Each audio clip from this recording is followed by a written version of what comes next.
Lero ndili ndi Honorable Suleman amene makhala akulankhula zinthu zingapo zomwe zikukhuza dziko lino.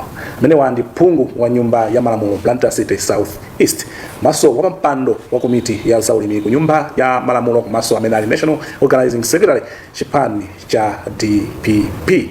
Tikufuna ticheze zinthu zingapo zokhuza fertilizer, zokhuza njala dziko muno, komanso kuti nkhani ya mafuta ndi zina zomwe zikukhuza dziko lino, kuti zinthu zimenezi zikuyenda bwanji. Mwatizitu anagopyezani kukumangani kuje? Aya, inetu sindopyezeka. Koma kuti zintchito zinachuluka. You remember kuti mmene amandimanga muja, that very same day mmene wakayamba kuchita chair agriculture committee, I was actually under parliament immunity mmene amandimanga muja. So atanditulutsa, I had to go kulilongwe kukamaliza ntchito ya committee, and soon after that tinalowanso mu legal affairs committee. I'm a member of that committee, and for 2 weeks we were actually in Lilongwe discussing issues with stakeholders.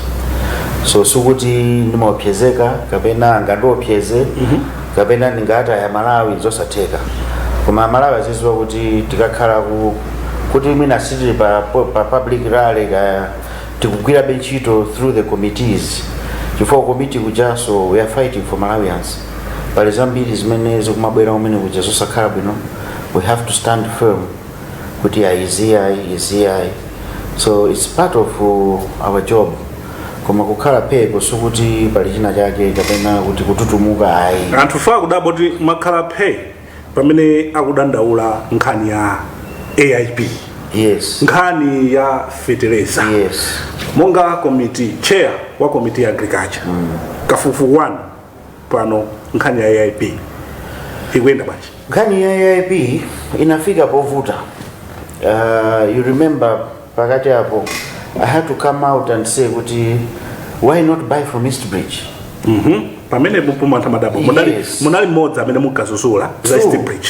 Pano mwabwera kumanena kuti tikagule ku East Bridge kwe kucha adakunyemekani. Ndipo kupanda kupanga decision manager Steve.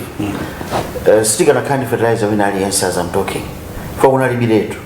Chimene chinachitika ndicho kuti you remember Akawale anabwera parliament kuchekenera kwambiri za East Bridge. Ifeyo ndametina akana ngata committee kuti ngakhale East Bridge mukuichekenera kuma process imene mwapanga identify East Bridge sinaende bwino. Tufuna kuti ibwerereso ikayambireso through the right institution. Chifukwa East Bridge deal yoyamba anasainira ndi akolini Zamba. Ndefenena kuti asainira bwanja akolini Zamba pamene kule SFFRFM who are mandated to buy fertilizer for the country. Ndetna hoza kuti muchose ichi ku State House ku ipite ku SFFRFM. Because chimachitika ndicho kuti tikafuna kupeza information ku State House simapezeka. So ku SFFRFM kuja we were free to go there, tinakaona ma contract aja, and we said okay, as of now amina kuoneka kuti andi fertilizer pa ground ndi our East Bridge. Why not just buy from them kusana kuti tiyambe ku order? And besides, they had already signed a 600,000 tons contract. Had they not bought from East Bridge, you know already East Bridge was suing us, was suing the country a lot of billions. So we said okay, put mnasa now contracting, a person may LC abelese fertilizer, but don't issue the LCs straight to East Bridge, issue them to the factory so that we are secured. And they followed zimetina auza zija. That's why mona kuti ka fertilizer ka kubwera. Otherwise kupanda ife kupanga zimene zija kunalibire to fertilizer. Koma pa ground ito nkhani ya fertilizer sikone. Sisi kuyenda because even now amene tukumva kuti wabwera it's about 20,000 tons, which is nothing. Now surprisingly also Steve Njoti, last budget we gave them 161 billion for AIP. Ndrama meneo situkuzwa kuti apita kuti. In fact, through this podium, I want to demand answers from Honorable Kawale. Atuze kuti kodi 161 billion imetina panga approve ku parliament in the budget yapita kuti, because fertilizer we are using World Bank money. So where is our money that we gave them? It's chaos. Komanso, if you see mvula amene yagwera pakatipa, most of the areas are now impassable. The roads are damaged, matope sitingakwanise kupita. What measures is government putting kuti ka fertilizer kamene kapezeka kakafike no kumuzi? We saw last year or so they used army trucks, but this year there's nothing. Unfortunately, anthu ambiri sanalande fertilizer, and ndizomvesa chisoni kuti this is now February, chimanga machiona chayamba kumasula fertilizer sichinathiridwe. Pa zaka 4-5 zapitazi nkhani ya AP kayendeswede kake kakhala kukhala kovuta kwambiri. Vuto limakhala pati mukamaona ku komiti yanu ya agriculture, vuto limakhala pati ndipo chomwe boma lisimafuna kusintha ndi chani? Nkhani number 1 ndiyo kuti September DPP ikalowa mboma AIP chatukuthetsa. That has to go, because it has become chinthu choberako ndrama. If you see the past 4 years, you say there's always issues, there's always stories. Chimene anachita Congress atangowina muja anapita kwa SFFRFM ndikuthetsa internal procurement committee ya SFFRFM kupereka mphamvu zonse zogulira fertilizer ku ministry. Chimene chanapanga dala kuti azikaberapo, because poyamba mbonesesa yeah, it's not a secret. In fact, tukwapusha SFFRFM kuti committee aibwezerese, because each institution it has its own internal procurement committee imene magula zinthu for that department. Anaitesa IMCP ndikutenga mphamvu zonse kuwapatsa anduna. That's why mmaona anduna kupita ku butchery, anduna kupita ku pharmacy, zimene zija samene kupita ndi anduna. There is a system in place imene ako SFFRFM ali nawo kale ma suppliers awo akalekale. All they need was just to make calls, place orders, zinthu kumayenda mezimayendera mbuyo. Koma panopa anachitesa chidala chimene chija kuti azikaberapo ndalama. Izozo zosafuna somboni aliyesa kuziwa. So that's why munaona kuti anaba ndrama kuzera ku butchery, tinagwira, nothing happened. Anaba ndrama kuzera ku pharmacy, nothing happened. Anakasaina contract ndi aku Namibia, nothing happened. Anakasaina contract ndi auti sheikh wa ku Dubai, even locally sisi kuyenda andu akuberedwa ndrama makampani. DPP sinkapanga chimozimozi simugamba chimozimozi no poti nthawenso kunaliso mavuto umachulidwa aso mafigures yomwe chipani cha DPP izi mungopangira foti muli kotsutsa. Ndikuzeni Steve, AIP ngati inaenda bwino ndi nthawi ya Malemu Bingu, where we had excess maize.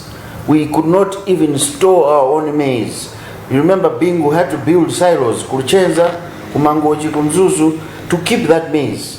We sold a lot of maize to Zimbabwe when Zimbabwe was going through problems. We had a lot of maize. What happened was that from then the standards were set. If you remember kwa SFFRFM kunali akalinde, timata akalinde, ndamene anali in charge. Fertilizer yes amagula nda SFFRFM, amafikira kwa SFFRFM, panalibe nduna imene inali involved. Izi zindukuzanizi mukapita kwa SFFRFM mukafusa kuti kodi internal procurement committee munathesa liti, akuzani kuti atangolowa MCP. Ndipo amene zinthu zinamba sokonekera, and changing the system kubweresa zama network zija zinakhanga zasokonezaso. In all I should say kuti AIP is not serving Malawians the way it is designed now. It is not serving Malawians. We need to get rid of it. We need to bring in a system that will benefit the smallholder farmers. I'll tell you another issue that we have just discovered. If you go per market, mpeza kuti fertilizer metu gula wa locally, 1 billion were expired. Why? Because you go kuchikwawa, for example, you go kucholo, and they're not serious maize farmers samalima chimanga mukapita kuchikwawa kuli mapira kuli thonje nthaka yake silola chimanga anthu aja we are forced to give them fertilizer wa chimanga. So what is happening is akangolandira fertilizer uja akugulitsa companies athu aku Malawi kunoko amene akugulitsa fertilizer akutibera because companies omwewo akutuma vendors nkumakagula so fertilizer imweyo uja kwa anthu vendors aja kutenga fertilizer uja kukamusiyaso kuma company kuja. So we are just rotating the same fertilizer year in year out kufika anopopanga expire. What we need is to have a program based on the region, the district, kuti kodi ukumalima jani, mukufuna jani, mukulima say for example mukulima foja or ya mukulima thonje, tiapase seed ya thonje, tiapase ma input at thonje, at the same time tiapezere sika wa thonje uja. That way it can work. Koma izongoti universal kapena standard aliyense kuambisidwa watu mamega farm mamega farm zote zili maplana mamega farm mamega farm agati mwamba zome mukamba zili maplani ama mega farm zopya mamega farm Steve zopya anduna kumanena kuti mamega farm ali ng'ono. It's like telling you kuti I have a 1-bedroom mansion. Does that make sense? I have a mansion but it's 1 bedroom. It doesn't make sense. Which mega farm? You tell me which mega farm has government put? I'm a photogoza kumwe ma mega farm. Ko chimwe mu matutsa ino ma mega farm ndijani. Chimetu kususa venjo kuti DBP inambisa ma scheme. If you go to Karonga there's entire roller. It's a rice scheme. If you go to Nkatabe there's a rice scheme. If you go to Nkota there's a scheme. Apa Babalaka apa there's a scheme. Kuchikwawa tinambisa Shire Valley program. You know about all those DBP programs. What we had expected was kuti maskimuwa akanaka kuti they were operationalized bwenzi vanopankani anjala itata. If you go ku Karonga Ntairola, it's not operational. Kunkatabe, it's not operational. Pabalaka apa, Mangoji, Monsemu. Chimena kuchita kutenga drama kuponya pangono siziku. It's not enough kuti scheme ichite take off. What we had expected was that government, if they were serious about farming, they should have put these schemes into operation. So shoma mukufuna nzoti maskimu ano aja agwire ntchito muziti ndi ntchito za DBP koma mega farm omakhazikisa anzanuwa muzinena kuti ngosagwira. Kukaronga kuikako scheme siya DBP ndi anthu okaronga. Kunkatabe tinaikako scheme si anthu a DBP ndi anthu akunkatabe. That is for Malawi. What we are saying is that a lot of money was already put into the schemes. Right now, if you go to Mangochi scheme, mupeza kuti tambaso kuchosa mapaipi ameti na hika nthaimene chifoti apanga rust without being operational. It is costing us billions to replace those pipes before we start. For your good reason to zija anazita abandoni ndukumanena kuti mega farm. Steve, I can challenge you. Go anywhere and show me Malawi muno kuti MCP chibwerere inayambisa mega farm iyi. Simona president akuyenda pakati pa. Akuyendera jani? Amaenda ma mega farm. Ndaona akuyendera Demeter farm ya Magriki. Ndaona akuyenda kunjinji ku farm ya wheat ya private, not zaboma. We need a system where anyamata to asikanato akachita koli akapanga graduate se kubunda. Majita graduate muli pangati 20. This is an example, but we can do a lot. Mabanga graduate unto 20, anyamata atsikana 20. Provide 20 tractors. Personal tractor. Provide ma plow jan apase na anyamata jamina 10 hectares, 10 maloti na wambiri. Let them go into the field they have learned about. Let them showcase what they have learned about. Muona kuti tikhoza kuyamba kutana ndi njala. Komanso chachikulu kwambiri focus yathu. Ndrama imene tikuyika ku AIP 161 billion. Ndrama imene kungoitenga for that year. Ndikuiponya ku irrigation. Njala ratana. Kodi mese makhala parliament wako simmalankhula ba. Tikulankhula. Muli ku committee agriculture. Friends Izi nde tikulankhula. Simmafondereza ndi 161 billion yokuti ipite kwa AIP. Yes. You know, MCP has majority in parliament. So we can come in with these ideas, brilliant ideas, comma they are not taken on board because they are coming from opposition. And moreover, coming from me, I have had a chance to sit one-on-one mboyomo ndiye president achakwera, and I emphasized to him already because of women's. We need to feed people. We need to feed our people. What we can see ahead ni njala, and you anavomeleza tikucheza tili mu February. Chimanga chambiri chikucha maina ndi ma ID osiyana anthu akudandaula zimenezo. Kodi tikufunabe fertilizer oti ndakati state tibweretse pano kapena tipange ndondomeko nozotani? You see, voto ndokuti mulimi panopa kumpasa fertilizer wokulisa sathira munda ndi njala ilipoyi agulisa. That's a fact. Now, is it worth it kuti tikapatse fertilizer? No, it's not. It's not worth it. Tungotaya kondrama. Ndio takagulisa so back to the same manena zija. So it's not worth it. Mwina kapena oberekesa pang'ono koma it's too late because kuti tiyambe kumpanga transport akafike ndi mmene panopa situation ili ya mvulayi. It's too late. Maybe let us look for ndrama zimene zozo tikunena za AIPs. Mwina, let's find something to alleviate the hunger. We can secure maize, we can source brown rice, or even normal rice. Whatever it is, zoda Malawi tingapomogire to the time yoti tizambe kukolola. Maybe if we can focus on that now, that would help. Koma ndikanena kuti panopa tilimbikeni fertilizer. For fertilizer ndikunenayo wangobwera ndi pang'ono ndipo pomati winayo abwere tizambe kumpanga transport kumapita kumamizi tiyambe kumugulisa ndi chipirikiti chilipo choti dzina lanu ngati kwathu kuno palibe pamene wanda fertilizer peza kuti dzina la munthu kunoko lukapezeka ku Chiromoni chipirikiti chokha siziyendapo. Fertilizer, AIP ya chaka chino has been a sham. Zobereka chiopsezo chotani cha njala ndiyo sayamba. Chimene tikunena chifukwa chokuti one, ma inputs athu sitinapange mmene wapangira. Two, seed yathu is very expensive. Anthu ambiri akumizi alimi ang'ono ayuza chimanga cha makolo kuzala chaloko.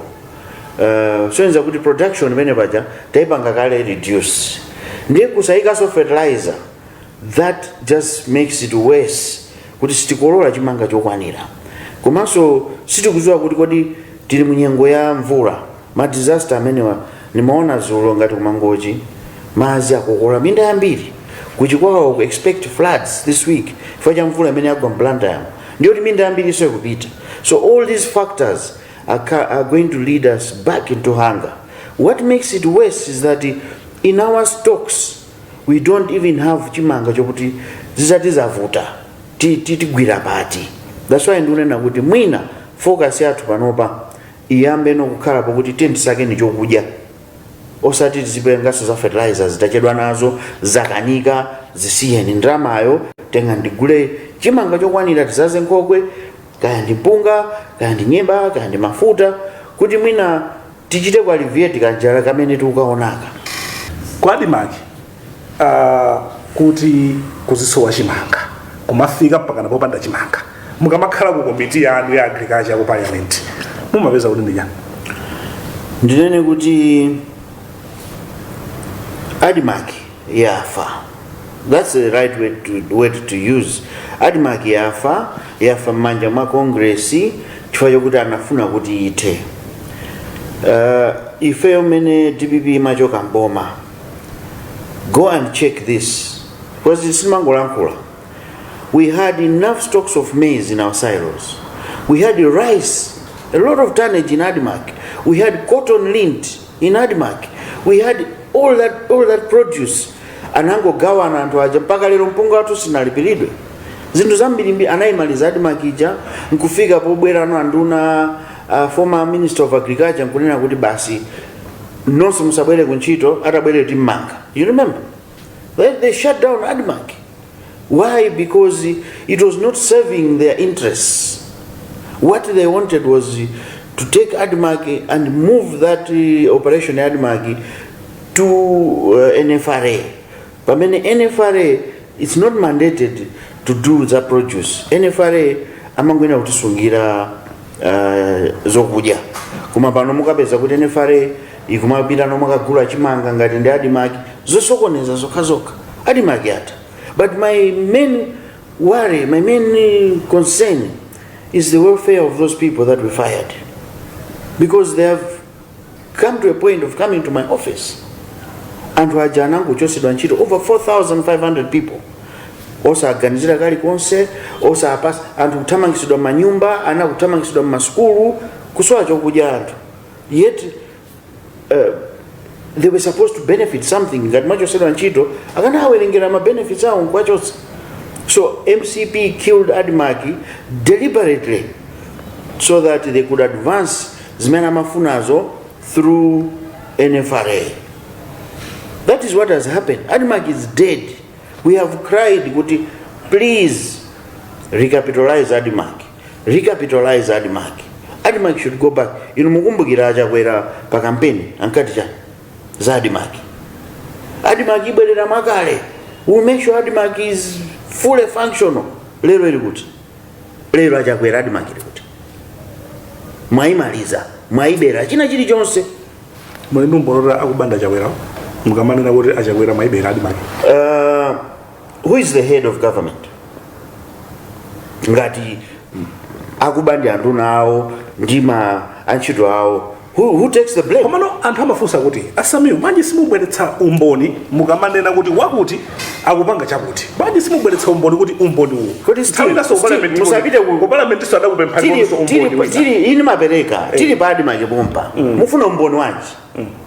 Inu yonse munamve NGC member wa MCP akunena kuti chimanga ndaba koma big fishes aba kwambiri. Inu yonse munamve ali kuti munthu uchi lero mumpeza wavala cha Congress ali pasonkhana kuimbira manja ya president anamangidwa chimanga chinabwezedwa chinapita anatuza yola mtitaira na ku parliament kuti uyutu avomera poyambira ndi pamenepo munthu uja olokumangidwa olokuti chabwino tingochita pretend kuti timpase belo palibe sana bereke ndrama kubucha atone jeno awathuwa sana pito katenga ndrama.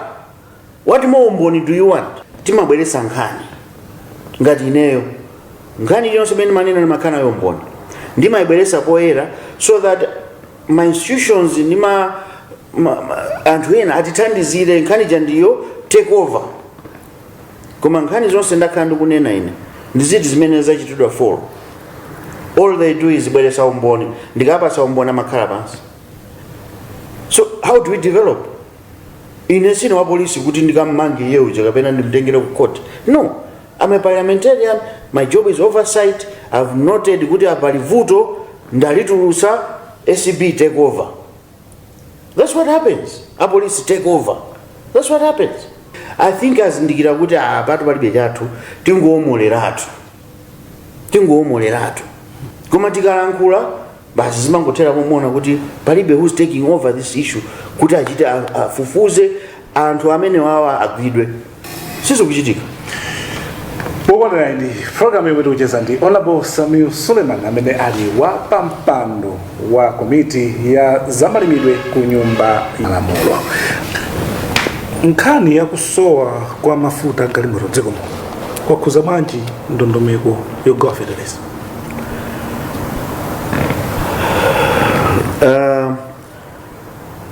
Kukwera kwa mafuta kumathandiza kuti china chiliyonse chikwera chifukwa chokuti transportation yakwera. Panopa sizobisa, and this is happening ndizibwereseso poera mukhoza kufufuza inuyo ngati muli ndi kampani mumagula mafuta in bulk amakubwereserani kuzakusiyirani ndi anthu ambiri makampani ambiri akupanga zimenezo. Munyamuke pano mupite kogulisa mafuta mukauze kuti ndifuna 20,000 liters azandisire ku office akuzana kuti mtengo wathu ndu osati wabomawo. It's happening now. ngati simulipira mtengo wawo mafuta satani mtengo ulipowo tu it's not a true reflection chifukwa kuti ayamba makampani ayamba kugulitsa black market umboni wonso ndili nawo zikuchitika m'Malawi muno ngati nuyo mukufuna ngati muni malole kani transporter kaiya imayuza mafuta kwambiri pa machines anu mupita umene chakakuza ndi mtengo wathu nduku osatopa filling station so meaning kuti china chiliyonse chakwera so even transportation ya subsidy fertilizer ndiyo kuti ma rate achakwera kuti akwere ndiyo kuti pamene china chiliyonse chasokonekera koma why are we in this situation? We are going back to fertilizer issues. Look what has happened to the fuel industry. We have PIL, we have MERA, we have NOCMA. These three institutions ntchito yake ndionetsesa kuti mafuta mdziko muno akupezeka akutigulira mafuta chifukwa simunganene kuti tichotse PIL, tichotse NOCMA, tichotse MERA, titenge mphamvu za ma institution atatuwa timpatse nduna azitha kugula mafuta kwina kulikonse kusayinira opanda PPDA opanda ACB dziko liyenda mafuta amene akugulidwa pano tugula ku Gulf Petroleum takwera pansana pa Kenya. We are buying through Kenya through Gulf G2G agate and uze lero kuti ino sumunamva president atabwera kuchoka ku Dubai akunena kuti yayi anena kuti azabwera mu February zakambira sana nini so G2G akunena iwo ndiiti palibe sizimateka G2G ndikubwerezaso sizimateka ndipo sizingateke Malawi consumption yathu it's very small to reach the minimum limits zoti tikagule straight ku refinery kodi nthawi ya DPP mafuta sankaso sana gonewa banzere ndiye mufuna kuti tizibwerera mbuyo. I think what we need to focus on nthawi ya okay nduganke nthawi ya APM mafuta sana soepo no munezo yes anaso nthawi ya bingu nthawi ya APM panalibe yomwe mafuta anasoa no panalibe. We had stability in fuel supply, we had stability in our dollar rates, our forex, we had 6 months cover of forex minute maisia boma panoti chili chonse kulibe. We are going to face a shortage of bread very soon because they don't have forex kuda gule wheat ku Mozambique. They have shut down, go and see. Pano ndikunena pano we will have a shortage of bread. A lot of companies are closing. Tapita ndikuchilimba kumukaone. It's not how it was. There is no forex. People are failing to do business. What is the government doing? Palibe. What deliberate measures have they put to cushion this? Palibe. And also akungodabwa akazuka. Kuti zinthu zakwera. Every day zinthu zikukwera every day. While it is good kuti azi kaona ma welfare anthu athu timayamba kusesa khonde lathu tisana kasese khonde landani tapita ni mukaone welfare ya police andunawo ndi aboma tapita ni mukaone welfare ya police tapita ni mu road block mumu munduze kuti road block angati ani ma toilet tapita ni tapita ni mukaone zovala zimene akuvala police ife timona ngati akanayambira kuti ngati leading by example. Tapita ni kuzipatala mukaone welfare ya manesi tapita ni mmasukulu mukaone welfare ya aziphunzitsi akanayambira zimenezo kaya kuti ife kwathu tikuyesesa kukonza ndi road block iti munganduze pali toilet anduna wamadusa pa road block pompo mukavuta wina ukoko private investor banji sunamange toilet inuyo anduna banji ku polisi kwanuko simukumanga ma toilet. We are not saying kuti ndizoyenera ayi koma pali ndondomeko kuti akuoneke akuposa ntchito no zimene ndikulankhulazi ndi first hand information.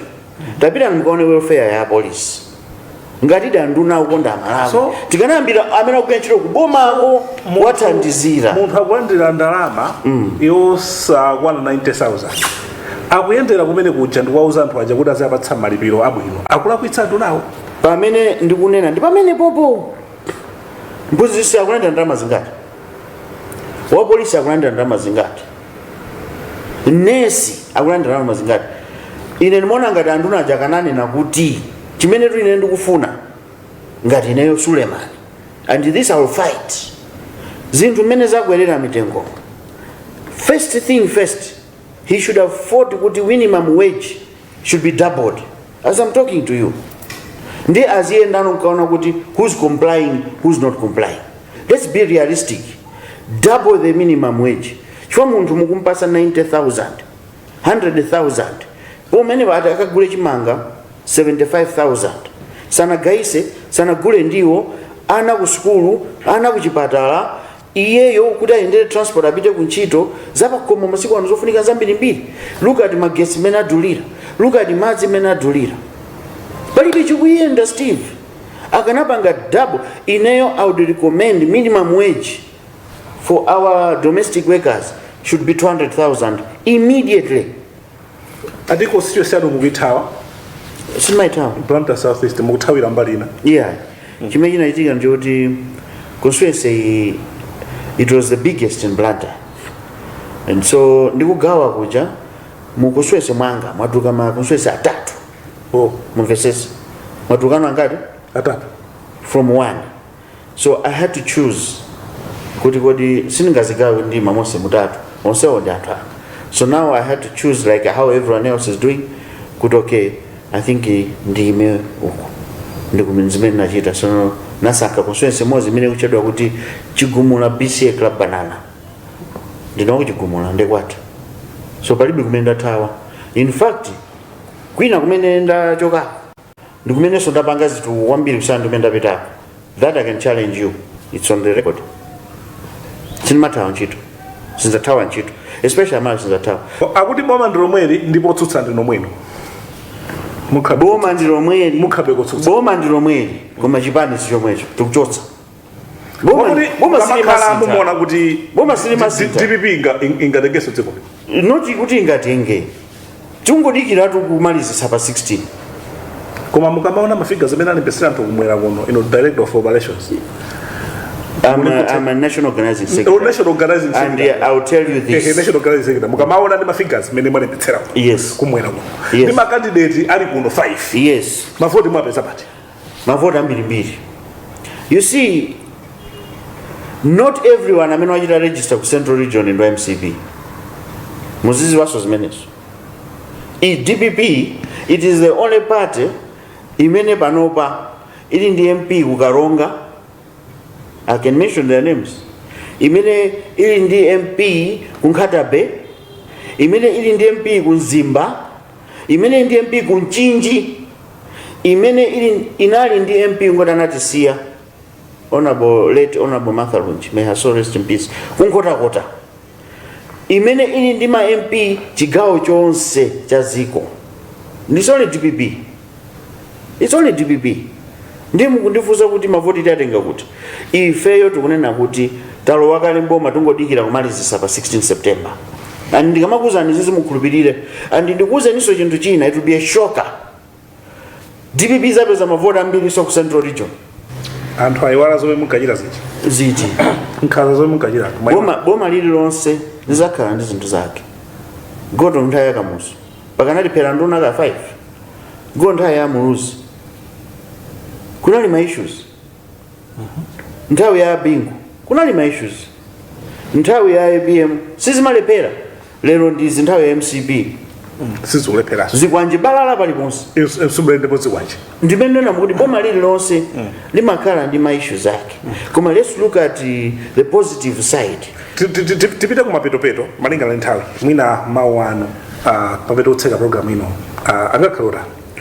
Mawu anga ndonena kuti tikuona kuchedwa.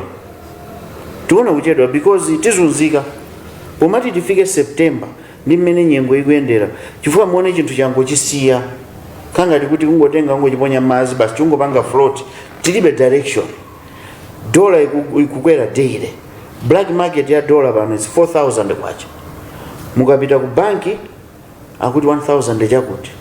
It's not making economic sense. Anthu ma business talowa in town mukaone aduka ma companies akutseka. Sisi kuyenda. Muone mitengo ya zinthu soap essential zofunikira pa moyo wa munthu. Kuyambira chokudya. kumafika masopo, mashuga, bread iwo ndi zina. It's no more affordable to a common Malawian. Zinthu and focus ili bwanji sili bwino izi zoda kubelesa maspy machine 4 billion kagula chi machine. Why not buy mankwala? As I'm talking to you, Zomba Central Hospital has no oxygen. Autenga 4 billion kagula spy machine. Mulinzeru Kumondimera jezera ndi Honorable Samuel Suleman, fungu wa nyumba ya Malamulo Blantyre City South East. Komanso wa mpando wa komiti ya zaulimi ku nyumba ya Malamulo. Fotokoza zako nkhani zokhuza fertilizer, nkhani zokhuza fuel, komanso adma, komanso kuti kodi chipani cha TPP masomphenya ake ali pati mdziko muno ngati National Organizing Secretary wa chipani chimenechi. Ndani saiwale kantambo pa kamera komanso twaha chimuka ngati professor. Dzina langa ndi Steve.